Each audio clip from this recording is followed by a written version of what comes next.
So, I'm here to answer how I create a culture of trust and mutual respect, so that staff, parents, and families all feel supported in their sharing of ideas. What steps do I or will I take to continue that? I guess, and then to also reflect on a time where I used uh, a particular strategy to solve a problem at my site. So let me go ahead and just tell you a little bit about that. Um, just to start at the beginning, there are several ways which I help to create a culture of trust and mutual respect, so that our stakeholders feel supported in sharing their thinking, ideas, and problems. With teachers, um, I rarely make any top down decrees about what they should be doing in their classes. My conversations regarding individual teachers' practices are always one on one, mostly in person, as opposed to email, though I sometimes use that. And I often simply state the information about what's happening and then extend the invitation for them to suggest potential solutions. I just kind of sound off what the data is, what the facts are.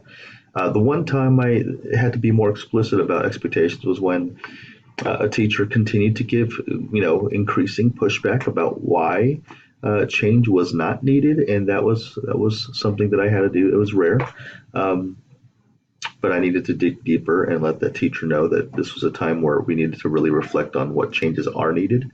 Um, so, anyways, even then, I posed mostly some more specific questions to help them understand why that change was needed, as opposed to just telling them that it was. Although I got pretty close. Um, for our department heads, when I meet with them, I let them suggest topics for our meetings through a Google form.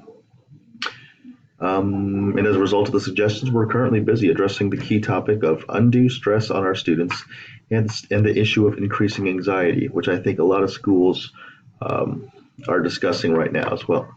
They're noticing that in our schools. And I'd be surprised if there were any schools right now who are not addressing that currently. As for parents, I meet them usually one family at a time. I do have the large group meetings where I make large announcements, but that's not the same thing in terms of getting feedback. I usually meet with them to help them plan for the coming year, to meet with them to help them through a particular situation. I unfortunately do not ensure that all parents' voices are heard. There are parents who are more than happy to kind of stay on the fringes and allow us to make all the decisions for them. And they voiced that opinion to us.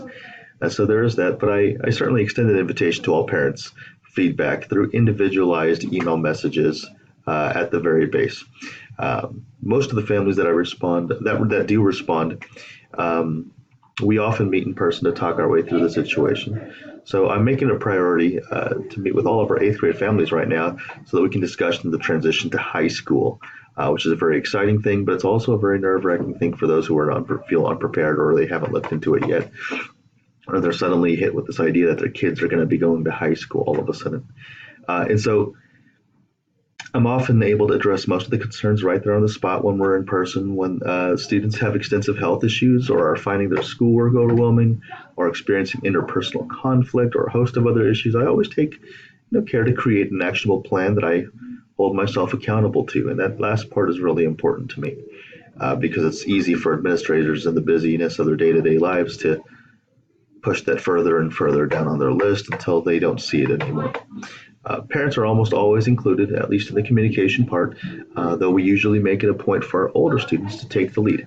Uh, Recently, I disseminated a student experience survey through our school email system, and it got over 40% response, which I think is pretty good for a survey. It was a rather lengthy survey, too, so I appreciate that students wanted to answer that. A few of them even emailed me back to thank me for asking their opinions, um, which tells me a few things that we got great students who are willing to give feedback about us wanting to get feedback, and that we have perhaps a need in our student body to want to be able to say and give their opinions. We value student agency, so we provide them with a menu of courses, just so you know, as well, that they can express interest in. I've shared some of the data that we got from our homework, from our experience survey with our academic leadership group.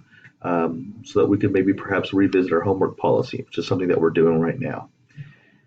So going back to the courses that I was just talking about, when students propose a course and they gather enough support for it, just as our ancient Greek class that we're offering currently, we often just figure out a way to give that class to them. Right. So how responsive is that? We change our program, the classes that we offer based on student interest. One specific strategy that I use is simply inviting suggestions, feedback, and inviting teacher proponents to present their case before the ALG. So not only asking for suggestions, but asking teachers who want to argue for or against a particular thing to really have that space to do so.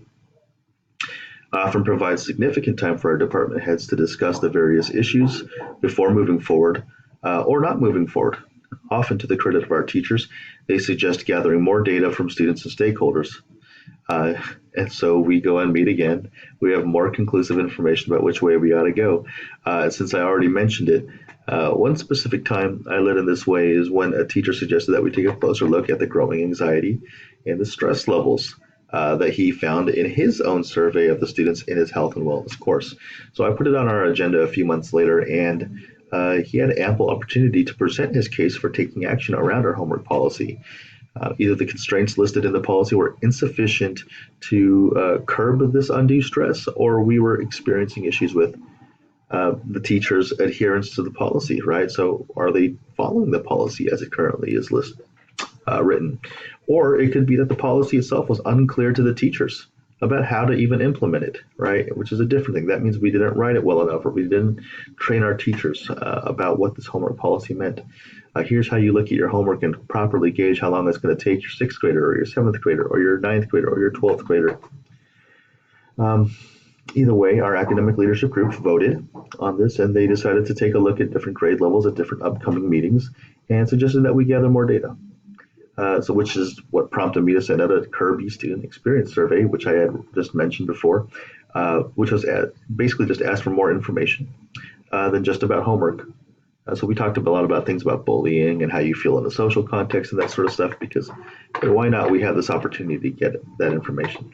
And so now that we have all this data in our Google form and the spreadsheet that it comes along with, it's pretty easy to manipulate and quantify, right?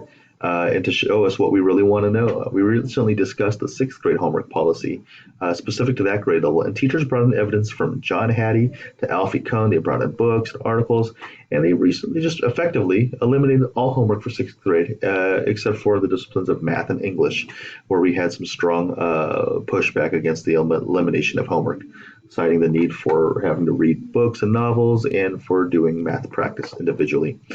So we have some more grade levels to tackle, however. We still need 7th through 12th.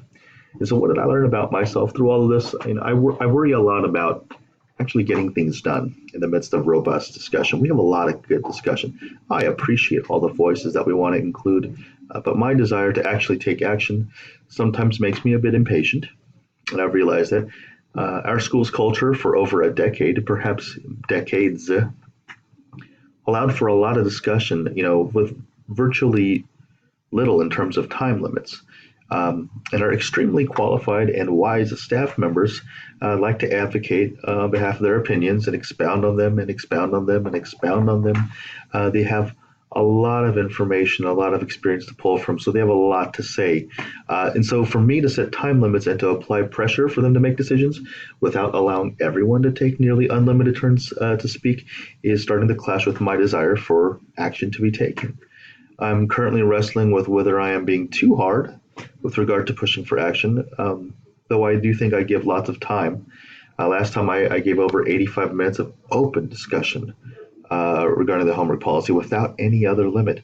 And so I don't know if it's that or whether I need to look for an alternative way to gather voices without letting it drag on. I proposed a protocol at the beginning of the year to limit our speaking and discussion time, or to take turns in a particular way, and the group almost unanimously rejected the idea. So anyways, I don't have a clear-cut answer for that, but I certainly think it's something to think about until the next time. Thank you very much.